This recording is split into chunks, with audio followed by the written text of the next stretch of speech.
नमस्कार, आप देख रहे हैं जनसंवाद 24x7। लोनी में जल निकासी की समस्या हो, लोनी में ओयो होटल हो, लोनी में विद्युत की समस्या हो या कॉलोनाइजरों द्वारा अवैध कॉलोनियों को काटने की समस्या हो, जिस पर कोई नहीं बोलता, उस पर बोलते हैं भारतीय जनता पार्टी के प्रदेश उपाध्यक्ष जो ओबीसी मोर्चा से आते हैं, डॉक्टर परमिंदर जांगड़ा। डॉक्टर परमिंदर जांगड़ा से इन्हीं समस्याओं को लेकर आज जब हमारी वार्ता हुई तो उन्होंने बेझिझक वह समस्याएं गिनाई जिससे लोनी पीड़ित है। लोनी ग्रेटर नगर निगम बनने जा रहा है। यहाँ पर कुछ गांवों को नगर निगम में शामिल नहीं किया जा रहा है। इस पर भी खुलकर बोले डॉक्टर परमिंदर जांगड़ा।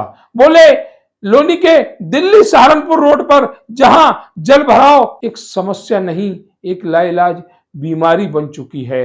बोले लोनी के ओयो होटलों पर जिनकी यहाँ कोई जरूरत नहीं है, बोले उन अवैध कॉलोनी काटने वालों पर जो किसी न किसी के संरक्षण में अवैध कॉलोनी काटकर लोनी को सिलम बनाने का कार्य कर रहे हैं। बोले लोनी की जनता की समस्याओं पर आखिर क्या बोले, ये दिखाते हैं हम डॉक्टर परमिंदर जांगड़ा से अपनी विशेष वार्ता में। तो रहे तैयार देखने को वह वार्ता जिसमें लोनी की समस्याओं को प्रमुखता के साथ उठाया डॉक्टर परमिंदर जांगड़ा ने।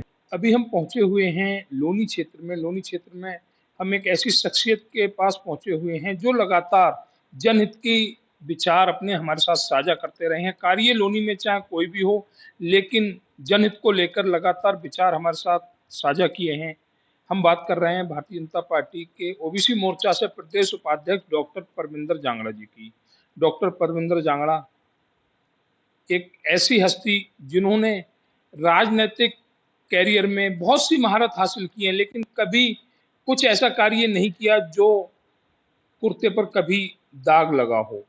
और ऐसी राजनीतिक हस्तियों की लोनी को जरूरत भी है आज के समय में, जहां लोनी बहुत लोनी बहुत कुछ मांग रही है।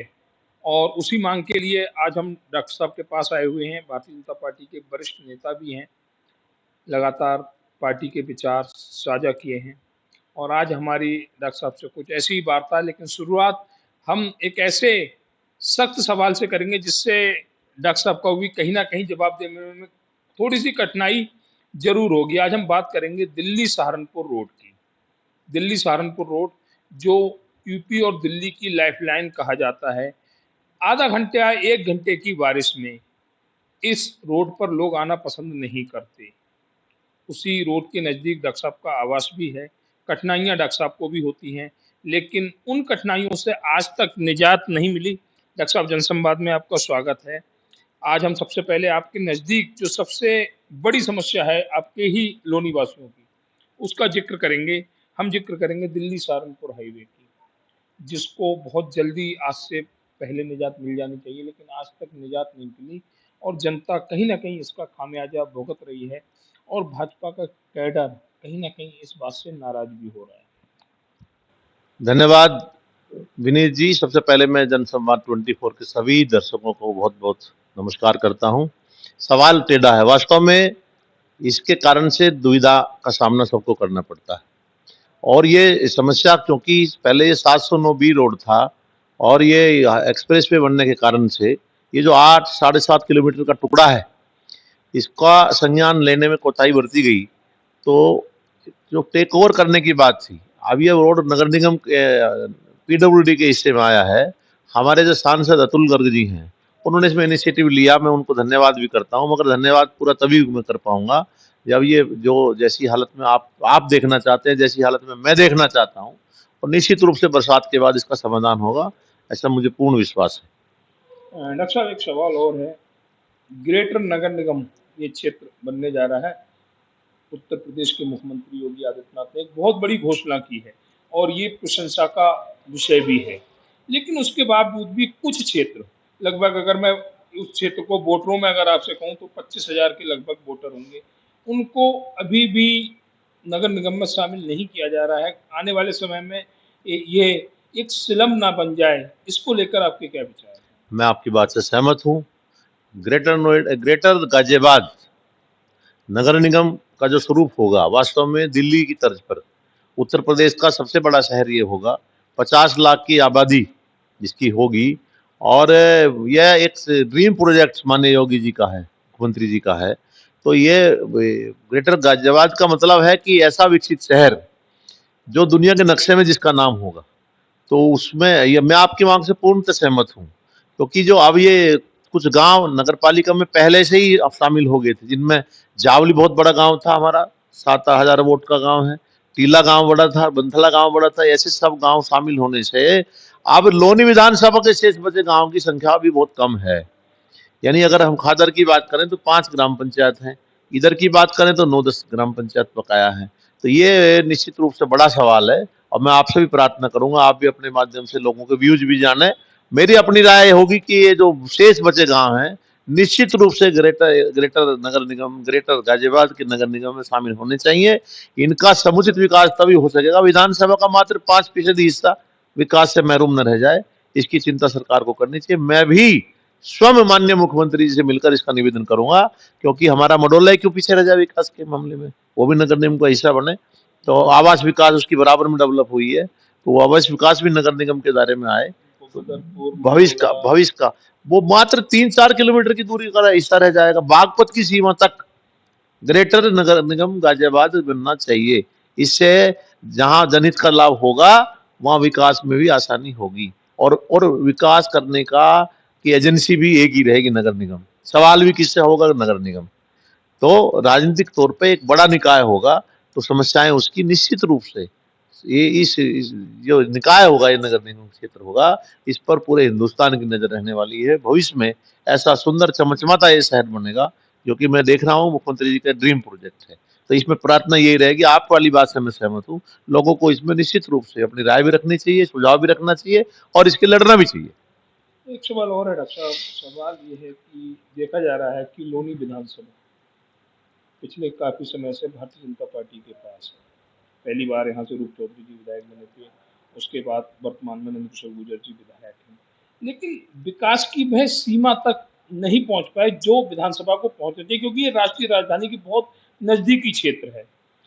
आवासीय कॉलोनी, कच्ची कॉलोनी में रूप में सिलम बनती जा रही है, विकास वहां पर नहीं हुआ है। क्या इसमें हम पार्टी के लिए जिम्मेदार ठहराएंगे, या जिम्मेदार वह कॉलोनाइजर या वह भूमाफिया हैं जो इस क्षेत्र में विकास के पंख को लगने नहीं दे रहे? निश्चित रूप से ये बात बिल्कुल आपकी ठीक है। 96 में माननीय रूप चौधरी चुनाव जीते थे, विकास के काम हुए थे, मगर इतना बड़ा क्षेत्र में तभी भी विकास के नाम पर ऊँट के मुँह में जीरा आया था। थोड़े-थोड़े खड़ंजे, नालियाँ ये बनने शुरू हुए थे। मगर सच कहें, उसके बाद 15 साल तक बीजेपी की ना सरकार आई, ना उसके बाद 15 साल तक बीजेपी का विधायक आया। मगर इसके बाद से 2012 के 17 के बाद से लगातार बीजेपी के विधायक हैं। पर ये जो इसका भी समाधान यही है कि बड़े स्तर पर गरीब लोग यहाँ आके बसे। हिंदुस्तान का कोई स्टेट होगा जहाँ के लोग यहाँ नहीं आए। दिल्ली के नज़दीक होने के कारण, ज़मीन किस्तों में मिलने के कारण, सस्ती होने के कारण, बिना विकास किए लोगों ने प्लाटिंग की। पहले उसकी मिट्टी बेचने का काम किया, फिर खेत बेचने का काम किया। तो जो भी रहा, मुनाफा खोरों ने इस पर अपना बिना किसी डेवलपमेंट के बस्तियाँ बसा दी। मगर अब लोगों की कोई गलती नहीं है। लोगों को तो मूल, चूँकि दिल्ली की सीमा के जीरो पे हमारा शहर है, तो इसमें हम उन लोग, बसने वाले लोगों की कोई गलती नहीं, उन्होंने तो आबाद कर दिया। बेसिक नीड्स उनको चाहिए, बिजली, सड़क, पानी, और बाकी जो चीज़ें हैं, बेसिक जो विकास के मापदंड माने जाते हैं, अगर वो उनसे दूर है तो कहीं न कहीं सरकार की ज़िम्मेदारी है। मगर मुझे लगता है कि जो बड़ा इनिशिएटिव लिया है ग्रेटर नगर निगम गाजियाबाद का, इससे इस संपूर्ण समस्या का समाधान संभव होगा। डॉक्टर साहब, आपके क्षेत्र में एक समस्या और भी है, समस्या है ओयो होटलों की। लगातार देखा गया है, विधायक नंदकिशोर गुर्जर भी उस पर आवाज उठाते रहे हैं, लेकिन उसका समाधान नहीं निकला। अब मुद्दा है कि इसका समाधान, क्योंकि यहाँ पर कोई पिकनिक स्पॉट नहीं है, कोई व्यापारिक हब नहीं है, कोई ऐसा कार्य करने हेतु नहीं है जो लोग ओयो होटलों के रूम किराए पे लेते हों। हमारी जो सूत्रों से मिली जानकारी है, यहाँ पर कुछ अनैतिक कार्य होते हैं, समय समय पर इसका खुलासा भी हुआ है। इसको लेकर आपके क्या विचार हैं? पुलिस के लिए चुनौती भी है। जब तक 1-2 बड़े हादसे यहाँ होंगे नहीं, ये संज्ञान लेंगे नहीं, आप सरकार हमने निवेदन भी किया, हम लिखेंगे भी, मुख्यमंत्री से बात भी करेंगे। ये कलंक है लोनी के ऊपर। ये ओयो लिखने के बाद, और ये जो करते हैं, यहाँ जानकारी हमें भी आई है, दिल्ली से दूसरे दो क्षेत्रों से आकर के सस्ते सस्ते कमरे प्रोवाइड करते हैं। और स्कूल के बच्चे और तमाम ऐसी जानकारी हमारे पास आई है, तो तत्काल अगर हम पुलिस को भी करें, अब उसमें पुलिस के लिए चुनौती भी है, बड़ा हादसा कभी भी हो सकते हैं और बीच में आते भी हैं, मामले आते भी हैं, मगर उनको दबा दिया जाता है। तो सवाल मैं ये नहीं कहूँगा कि पुलिस पे ही है, सवाल यहाँ लोग ग्रसित भी हैं, प्रताड़ित भी हैं, परेशान भी हैं, आवाज़ उठाना भी चाहते हैं, मगर क्या है कि लोनी में लोग हैंड टू माउथ हैं। सुबह जाएँगे काम पर, शाम को आएँगे, नहीं कमाएँगे तो खाएँगे क्या? तो ये समय लोगों के पास नहीं है। समय होता तो यहाँ बड़ा आंदोलन उनके खिलाफ होता, मगर फिर भी जो लोगों की मैं भावना देख रहा हूँ, इसके प्रति आक्रोश है और कहीं न कहीं इस पे मिलके मैं अपने सरकार से बात करूँगा। विचार रखेंगे। सरकार से बात करूँगा और संपूर्ण इसका समाधान निकले, इसके लिए गाइडलाइन बने। ओयो होटल वास्तव में कलंक है। अब ये कोई सराय एक्ट में रजिस्ट्रेशन करा कर ला रहा है, मानक पूरे नहीं है, पर अधिकारी भी कहीं न कहीं जिम्मेदार है और हमारे राजनीतिक लोग भी जिम्मेदार हैं। किसी भी दल के नेताओं ने इसके खिलाफ कोई ठोस आवाज़ उठाने का काम नहीं किया। कुछ आवाज़ उठी है, मगर फिर जानकारी में ये आया कि आवाज़ उठने के दबा साथ-साथ दी जाती है, कुछ ऐसी या सेटिंग हो जाती या है। सेटिंग आप कह सकते हैं, मैं ऐसे भी नहीं कह सकता। नहीं, मेरे पास कोई ऐसा प्रमाण नहीं है, मगर क्या कारण है? आप बड़े-बड़े दावे तो करते हो, मगर फिर थोड़े दिन चलाने के बाद, दावा सुर्खियों में आने के बाद, आपका दावा आपका दावे का गुब्बारा फूट के जाता है। सवाल तो बनता है भाई, ये वास्तव में बहुत बड़ी समस्या है। जहाँ विकास की हमको बात करनी चाहिए, जहाँ बड़ी-बड़ी हमें बात करनी चाहिए, उसके नाम पे कम है। और ये जो इस तरह की समस्याएँ और जो हम पैदा कर रहे हैं, जो हम उसको हमारे यहाँ मोहल्ले में भी 1-2 खुलने का काम हुआ था, मगर हमने बंद कराया। लोगों ने इनिशिएटिव लिया, लोग सड़क पे आए, विरोध कर दिया तो बंद हो गया। ऐसा नहीं है, मैं तो लोगों से भी कहना चाहता हूँ, जिन-जिन के मोहल्ले पड़ोस में इस तरह के काम चल रहे हैं, खुल कर के आना चाहिए और मुख्यमंत्री जी के पोर्टल पे लिखना चाहिए। वहाँ लिखते हो तो कार्रवाई भी होती है, ऐसा नहीं है नहीं होती। मगर लोग इसमें लाभ देख रहे हैं। जब ऐसी चीज़ों में भी लोग प्रॉफ़िट देखने लगेंगे, तब ज़ाहिर-सी बात है नैतिक पतन लोगों का अगर होगा, तो फिर यहाँ हम लोग चूँकि रोज़ी-रोटी कमाने के लिए आए हैं, विवाद से दूर रहना चाहते हैं। ये बड़ी विडंबना है। ये फिर भी हम लोगों को संगठित करके आवाज़ उठाएँगे, सरकार हमारी है। हमारी सरकार में अगर इसी चलेगी, तो निश्चित रूप से उसका संज्ञान लेते हुए समाधान कराने का पूरा प्रयास करेंगे। एक सवाल और डॉक्टर साहब, लोनी नगर पालिका में 55 वार्ड है, विधानसभा में कुछ गाँव भी हैं।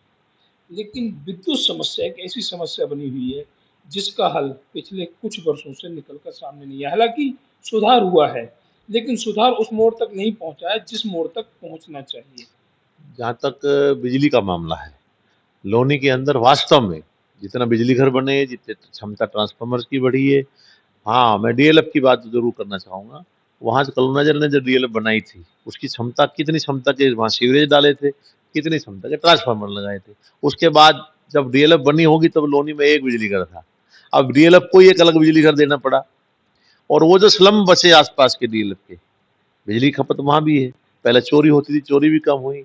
मगर बिजली के मामले में जितना विकास का काम माननीय योगी जी की सरकार में हुआ है, वास्तव में काबिल-ए-तारीफ़ है और धीरे-धीरे शहरों के हिसाब से ये इसका कहीं न कहीं ऐसा समाधान देख रहे हैं। बिजली अब ट्रांसफ़ार्मर 2 घंटे में बदलता है और कोई समस्या हो तो उसका समाधान भी होता है। कहीं कोई बात हो तो हमें बताया जाए, हम बात करते हैं, क्योंकि मैंने देखा है, जहाँ माननीय ए.के. शर्मा जी बिजली मंत्री हैं, वो हमारे सोमेंद्र भाई जो हमारे मित्र हैं, साथी हैं, वो भी बिजली राज्य मंत्री हैं। तो यहाँ कोई ऐसी समस्या आई भी, उनको फ़ोन किया तो तुरंत कार्रवाई भी हुई है। कई बार क्षमता बढ़ाने की बात हो, ट्रांसफ़ार्मर की लाइन बदलने की बात हो, निरंतरता के साथ काम चलता रहता है। अब हमारी भी ज़िम्मेदारी है, जनप्रतिनिधि की भी ज़िम्मेदारी है, कितना पैसा आवंटित होता है, वो पूरा लगता है कि नहीं लगता। कुछ अफ़सर, सब नहीं मैं कहता, कुछ अफ़सर उसमें भी हेरा-फेरी करते हैं, कमीशनखोरी वहाँ भी है। वो संपूर्ण समाधान अभी नहीं हुआ है। योगी जी लगे हैं प्राण-प्रण से, कार्यकर्ता भी लगे हैं और लोग भी लगे हैं, पर हम में से कुछ लोग जब मिल जाते हैं किसी चीज़ में, तो उसका समाधान थोड़ा कठिन हो जाता है। असंभव नहीं है, नामुमकिन भी नहीं है, मगर कठिन हो जाता है, क्योंकि जानकारी नहीं आएगी तो समाधान कैसे होगा? 2027 धीरे-धीरे नज़दीक आ रही है। लोनी हो या पूरा उत्तर प्रदेश हो, ये तो जग ज़ाहिर हो चुका है कि उत्तर प्रदेश में योगी आदित्यनाथ एक बार फिर वापसी करने के इरादे से उतरेंगे और वापसी भी होगी। डॉक्टर साहब के विचार क्या कहते हैं? क्योंकि संपूर्ण उत्तर प्रदेश में एक अच्छी छवि है सरकार की, लेकिन कहीं न कहीं कुछ अपने ही लोग छवि को खराब भी कर रहे हैं, उसको नकारा नहीं जा सकता। कुछ विचारधारा से इतर लोग भी बीच में शामिल हुए। सन 2010 से लेके 14 के बीच में, 14 से लेके 17 के बीच में। कुछ इतर विचारधारा के लोग भी शामिल हुए, क्योंकि परिवार बड़ा होता है तो लोग आते हैं और उसके आने से कहीं ना कहीं वो अपने भी दिमाग लगाते हैं। जिन्होंने दीनदयाल जी को पढ़ लिया वो ठीक से काम कर, जिन्होंने अभी नहीं पढ़ा वो ठीक से काम करने लगेंगे। कभी भी उनको उनको ऐसा नहीं है कि उनकी बात सामने आने के बाद निश्चित रूप से कार्रवाई होती है। योगी जी, मोदी जी, ऐसे बड़े नेतृत्व हमारे पास मोदी जी का है, योगी जी का उत्तर प्रदेश के अंदर नेतृत्व है। कभी भी कोई ऐसी समस्या आएगी, बाधा कोई उत्पन्न करेगा विकास के मामले में, जनहित के मामले में, तो उस पर निश्चित रूप से कार्रवाई होती है। यहाँ कोई विचार विभेद विभेद होता नहीं है कि इसको किसी आधार पर छूट मिल जाएगी, कितना ही बड़ा कार्यकर्ता क्यों ना हो। जनहित के बीच में यदि आएगा, विकास के काम में यदि आएगा, लैंड ऑर्डर के बीच में कहीं आएगा तो निश्चित कार्रवाई होती है, आपने देखा भी है। मगर कहीं ना कहीं कुछ लोगों पे कार्रवाई होने में देर हो जाती है, क्योंकि उसकी संपूर्ण जानकारी मिलने में थोड़ा समय लगता है। एक व्यक्ति जो निर्दोष है उसको सजा नहीं मिलनी चाहिए, चाहे उसके बदले में 2-4 दोषी छूट जाए। छूटेगा तो कोई नहीं, वह समय आने पर सजा उनको मिलेगी, जो जैसा कर रहा है उसको भरना ही पड़ेगा। योगी जी के यहाँ कोई ऐसा, आपने देखा है कितने बड़े बड़े माफिया मिट्टी में मिलाने का काम हुआ है। तो ये छोटी छोटी मुर्गी आई है, अपना अपना कर्तव्य दिखाएंगे तो इनके कर्तव्य जैसे जैसे खुलते जाएंगे वैसे वैसे समाधान होता जाएगा। आनंद की बात यह है कि आप सब भी देख रहे हैं कि उत्तर प्रदेश के अंदर फिर भाजपा की लहर है। बाबा, अच्छा बाबा ने काम किया, कार्यकर्ता, ऐसा नहीं है कि कुछ लोग खराब कर रहे हैं, ठीक है, हो सकता है कुछ लोगों ने खराब काम किया, मगर बड़ी संख्या में कार्यकर्ता केवल इसलिए कि बीजेपी की सरकार बार बार आए, उस आतंक से मुक्ति के लिए, वो वैसा माहौल न बने, अराजक माहौल कम से कम ना बने, इसके लिए देश, अब लोग विकसित भारत का सपना देखने लगे। उत्तर प्रदेश विकसित होगा तो भारत भी विकसित होगा। 47 का सपना लोग देख रहे हैं, तो हम सपने 47 के सपने में लोगों के साथ हम भी सपना देख रहे हैं। तो हमको लगता है कि 47 के सपने को पूरा करने के लिए उत्तर प्रदेश की जनता ने कमर कस ली है और बाबा को दोबारा उत्तर प्रदेश का मुख्यमंत्री बनाना, तीसरी बार बनाएंगे और तीसरी बार उत्तर प्रदेश के अंदर बीजेपी सरकार बनाने का लोग काम करेंगे। सर एक आखिरी सवाल, और इस बार ये सवाल विपक्ष को लेकर है। लगातार पिछले दिनों से उत्तर प्रदेश में राजनीतिक हलचल बढ़ी हुई है। हलचल का कारण है कि कभी इकरा हसन को लेकर बयान दे दिए जाते हैं, कभी जो सांसद है कन्नौज की डिम्पल जी उनको लेकर बयान दे दिए जाते हैं, कभी एसटी हसन अपना गलत बयान देते हैं, शर्मनाक बयान कहा जा सकता है। लेकिन समाजवादी पार्टी डिम्पल पे नहीं बोलती, समाजवादी पार्टी इकरा हसन पर नहीं बोलती, समाजवादी पार्टी योगेंद्र राणा पे जरूर बोलती है जिन्होंने इकरा हसन के खिलाफ बयान दिया था। हालांकि उस बयान का समर्थन किसी ने नहीं किया, लेकिन समाजवादी पार्टी डिम्पल पर चुप क्यों है और एसटी हसन पर चुप क्यों, उसका विरोध करने में इतना समय क्यों? पिछले 8 वर्षों से बीजेपी सरकार उत्तर प्रदेश के अंदर है, आप इतिहास उठाकर देख लें। 8 साल में बीएसपी का कोई आंदोलन नहीं मिलेगा। कांग्रेस तो यहाँ है ही नहीं, खत्म है, और आरएलडी हमारे साथ आ गया, बचता सपा है। सपा मुस्लिम तुष्टीकरण के अलावा यदि कोई बयान, यदि कोई आंदोलन, यदि कोई किया हो 8 वर्षों में, हमें बताएं। कोई ऐसी लड़ाई लड़ी क्या जिसमें बिजली हो? कोई ऐसी लड़ाई है कि जो सड़क पे आए हों? कोई ऐसी लड़ाई क्या जहाँ भ्रष्टाचार के खिलाफ आए हों? कोई ऐसी लड़ाई है क्या जहाँ लॉ एंड ऑर्डर के विरुद्ध इन्होंने प्रदर्शन धरना किया हो? पिछले 8 साल में नहीं किया। तो विकास के काम है, शांति है, इस व्यवस्था अच्छी है, ये तो ये भी मानते हैं। मगर अब चूंकि चुनावी वर्ष है, 1 साल बाद चुनाव होने हैं, तो ये बरसाती मेंढक है, फिर टटर करना शुरू कर दिया। अब ये चुनावी भाषण चलेंगे, चुनावी जुमले चलेंगे, इकरा हसन पे बोलेंगे। क्यों नहीं बोलेंगे? क्योंकि समाजवादी वालों को मुस्लिम तुष्टीकरण करना है। मगर इनकी अपनी नेता, हरे बहन बेटी किसी की भी उसका सम्मान होना चाहिए। अपनी नेता के ऊपर ऐसी टिप्पणी करने वाले अभद्र रशीदी के खिलाफ सरकार ने मुकदमा लिया है, इनिशिएटिव लिया है, सरकार ने मुकदमा लिखा है, मगर इन समाजवादियों की आंख के आंसू कहाँ मर गए? तो इनको शर्म नहीं आती? ये सड़क पर नहीं उतर रही, ये कार्रवाई नहीं कर रहे, क्यों? रशीदी के खिलाफ अगर बोलेंगे तो इनका वोट बैंक खिसक जाएगा। अब वोट बैंक की ऐसी भी क्या मजबूरी भाई, अपने नेता का अपमान आप सहन कर रहे हो? गलत है, शर्म आनी चाहिए समाजवादियों को, और कहीं ना कहीं चुल्लू पर पानी में डूब मरना चाहिए। और डिम्पल जी के खिलाफ जो सच्चा राष्ट्रवादी है, चाहे वो डिम्पल यादव जी हो, चाहे जो हो, जो बहन बेटी के अपमान की बात करेगा उसके खिलाफ सख्त से सख्त कानूनी कार्रवाई होनी चाहिए। हम इस पक्ष में हैं। डिम्पल यादव जी के खिलाफ भारतीय जनता पार्टी की महिला सांसद भी मैदान में उतरी। संसद में देखा गया था कि बांसुरी स्वराज ने कहा था कि आखिर महिलाओं का अपमान समाजवादी पार्टी के नेता क्यों कर रहा है, समाजवादी पार्टी इस पर क्यों नहीं बोल रही है? ये सवाल बनता है, और इसमें कोई दल की बात भी नहीं है। दलों की दूरियां मिटेंगी, दलों के मामले टूटेंगे। अब जब महिला का अपमान का मामला आएगा तो फिर ऑपरेशन सिंदूर के दौरान किसी बीजेपी के किसी कार्यकर्ता ने कोई सवाल कर दिया था, मगर किसी ने बीजेपी ने उसका एकदम कंडेम कर दिया, गलत कार्रवाई कर दी, बोल दिया उनको। क्यों नहीं करेंगे भाई? महिला का अपमान का मामला है, देश से जुड़ा हुआ मामला है, कैसे किसको अधिकार है इसमें? बहन बेटी सबकी। और मोदी जी ने तो अब 33% आरक्षण कर दिया, भविष्य में ज्यादा नेता चुनाव लड़ेंगी, बहनों को मौका ज्यादा मिलेगा, इसका मतलब ज्यादा मौका मिलेगा। तो अभी ये हाल है, तब क्या करेंगे ये लोग? तो ये तो वास्तव में मैं धन्यवाद साधुवाद देता हूँ बहन बांसुरी स्वराज जी को। जो भी बीजेपी की महिला नेत्री इसमें आई हैं, उनका स्वागत करना चाहिए दिल खोल करके, और उनको लड़ना भी चाहिए, और भाइयों को भी आदेश करना चाहिए, हमारे लायक भी कुछ होगा, हम भी जा करके एकदम दमखम के साथ इस बात को उठाने का काम करेंगे, कार्रवाई करवाने का काम करेंगे, चाहे रसीदी हो, चाहे जो हो, चाहे जितना बड़ा व्यक्ति हो। यदि महिला के अपमान में असम्मान में कोई बात कहेगा, महिला के अपमान की बात करेगा, उसको सख्त से सख्त सजा होनी चाहिए। और योगी जी का शासन है, डंडा मजबूत है, सख्त सजा होगी, जरूर होगी। ये थे हमारे साथ भारतीय जनता पार्टी के ओबीसी मोर्चा से प्रदेश उपाध्यक्ष डॉक्टर परमिंदर जांगड़ा जी। खुले विचार, खुली बात, और यही कारण है कि हम बार बार डॉक्टर साहब का समर्थन मांगते हैं, क्योंकि कभी कोई बात राजनीतिक नहीं होती, लाग लपेट की नहीं होती। जो सच है वो डॉक्टर साहब जरूर कहते हैं, और आज डॉक्टर साहब ने वो सारा सच एक बार फिर जनसंवाद के साथ शेयर किया है। हम चाहेंगे आज के बाद भी यूं ही डॉक्टर साहब का समर्थन जनसंवाद को मिलता रहे, धन्यवाद। और डॉक्टर साहब अपने जो विचार हैं, जो सच्चे विचार हैं, वह हमारे साथ शेयर करते रहें, और हम उत्तर प्रदेश की जनता को डॉक्टर साहब के विचार पहुंचाते रहें। एक अच्छे व्यक्ति के विचार, जिन्होंने राजनीतिक महत्वाकांक्षा के लोगों को लेकर कभी समझौता नहीं किया। तो एक बार फिर हम चाहेंगे डॉक्टर साहब से आगे फिर भी हमारी लगातार मुलाकातें होती